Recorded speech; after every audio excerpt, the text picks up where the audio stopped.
Kasi yan ang lacking, yan ang kulang sa mga textbooks sa mga school. Kung bakit yung mga grade, ang tatalino. Compare mo sa ibang mga... Yun nga po pala yung tanong ko namin. Ni Sir, nung nanood ko kasi kami.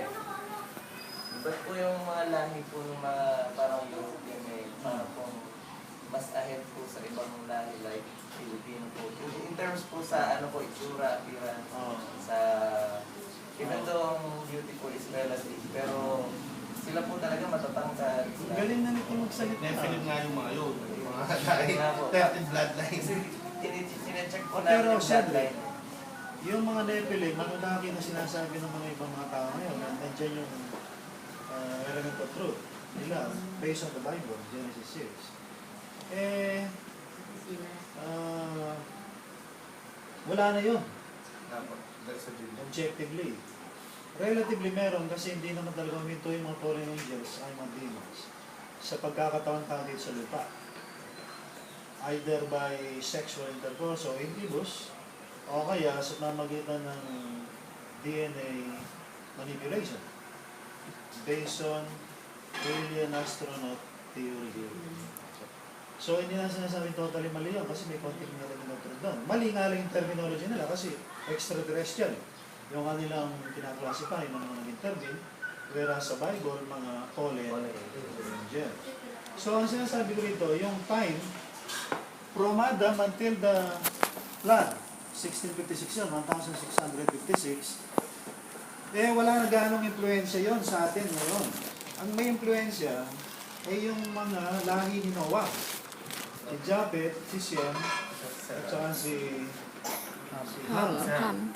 So ang mga Caucasian, saka yung mga ibang Asian like Japanese, galing kay Japhet. Yung mga Arab, saka yung mga Israelita, galing kay Shem. Yung mga Africans, saka yung mga colored people, kasama na tayo kay Ham sa panalo. So doon natin kukunin ngayon yung answer doon sa question mo. So kung bakit iba sila, yung mga German, Caucasian, etc. sa mga ASEAN, sa mga African, well, hindi lang yan sa geographical location nila, sabi nga ng mga scholars, kasi nakaka-apekto yung climate, yung init, yung labig, sa structure ng tao, sa anatomy ng tao, hindi lang sa kanyang sociology, psychology, pati sa spirituality. So, ito yung malaking topic ito na hindi ko naman i-discuss fully. Pero sinasabi ko lang ngayon na yung mga fallen angels, saka yung mga demons, hindi naman nahinto yung kanilang activity ng panahon ng pangalawa. Continuous ang kanilang intervention din sa lugar. At ang mga yun ay mababalitaan ngayon, di ba? Diba, mga demon possession. Medyo mali lang terminology. Evil spirit possession. May mga incubus ngayon. Either from demons, evil spirits, o kaya mga fallen angels. So, kaya may mga taong sobrang laki kumisa. Diba? Hindi yung anak ng tinutukoy ko. Meron mga taong sobrang talino, kumisa. 17 ang tinutukoy ko. So, may mga intervention pa rin. Yung mga fallen angels. Kung babasahin mo yung Bible, wala naman sinabi talaga na nung bumaha, panahon ni Noah, siyempre na-eradicate yung yung civilization na yun. Pero hindi ibig sabihin, hindi nag-continue yung paglalahi ng mga fallen angels sa mga demons. Halimbawa, si Steve Jobs, o kaya si Einstein, o kaya yung iba't ibang mga genius dito sa science, o kaya sa philosophy, na kumisan, tataka ka pag gano'n sila, di ba? Ba't sila ganun katalino? Ba't sila nakakalam ng mga 50 languages? Maganda, di ba? Mayroon silang photographic mind, etc. Hindi mas sa kanila pagiging autistic to minsan. Pero may mga explanation dyan na supernatural o spiritual at saka na natin-discuss. So, pag yung sinabi na yun, para magkaroon kayo ng idea, para lalo mag-research pa, tulad ni Papa Peter sa Google. Okay? Google. Oh, isa ko na? Unti-unti? Unti po siguro. Sige. Para matanim sa mind natin yung mga basic. So, na-backgrounden ko na kayo ng iba't ibang knowledge. Kasama na yung technology. Pag pinababaliwan ng mga kabataan tulad nyo na mauwi lang sa wala. Okay? So, immediately papasok ko yung isyong pinasok mo kanina. Tungkol sa gospel, sa dispensation. So, gospel, no? Parang sanay na tayo na, no? Being familiar, and familiarity breeds contempt. So, kaya, tinitake for granted natin kasi sanay na tayo, di ba? Wag. Kasi sa ngayon, wala talagang solusyon sa lahat ng problema ng mga tao. Either yun sa temporariness ng mga tao, kaya sa eternality na expectation nila, maliban sa gospel. Hindi Hinduism, neither yung isang branch ng Hinduism na kung saan Buddhism na sikat ngayon sa ibang mga bansa. Wala yun. Pati yung mga Hinduism, Sikhism, wala yan.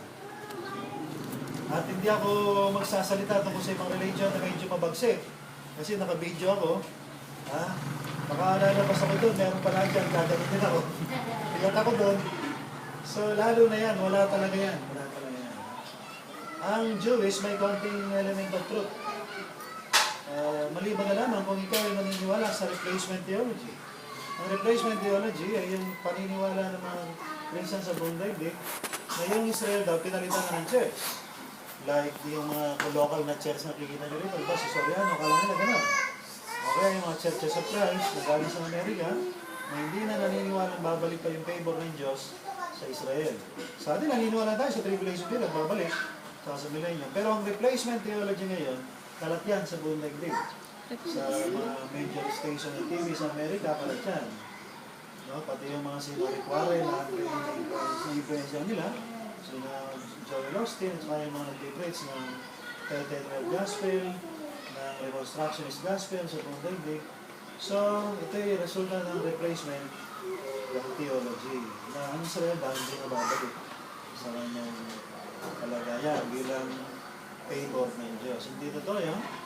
So, ang sinasabi ko rito, naniniwala tayo sa tinatawag na pinakamatalino, pinaka-original na interpretation sa eschatology na yung pre-trib at saka yung pre-mill. Si Papa nyo hanggang ngayon, si Peter, maliban naman kung nagpapapanood masyado yan ng mga website ng mga post-trib at saka ng mga millennialists o millennial, baka hindi niya kapaniwalaan. Peter, pre-trib ka ba rin? Pre-trib ka ba rin o pre-mill? Pre. Ayan, okay, pre. So, pare, anong latest niya, pare? Pre tayo, pre. Pre-trib, rapture muna bago yung 7 years, o tribulation 7 years, at saka, second coming muna of Jesus Christ bago yung millennium. Mahalaga yan, napakahalaga yan. Kung alam lamang ng mga scholars na pre-trib, pre-mill sa buong daigdig, yung usapan natin, pipila sila dito. Kasi ang kanilang backup verses lang, o yung mga backup argument lang, yung puro mga Bible verse sa Bible.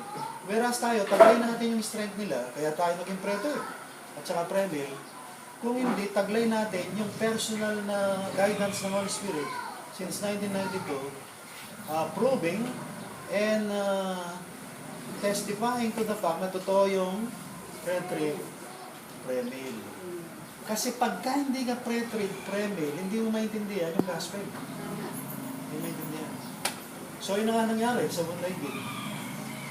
Naging covenantal theologian sila, naging mga anong klaseng theologian, hindi sila naging pre-trib, pre-mill theologian. Pero pati yung mga pre-trib, pre-mill sa Amerika, sa Europe, na nandiyan lang naman sa internet, no?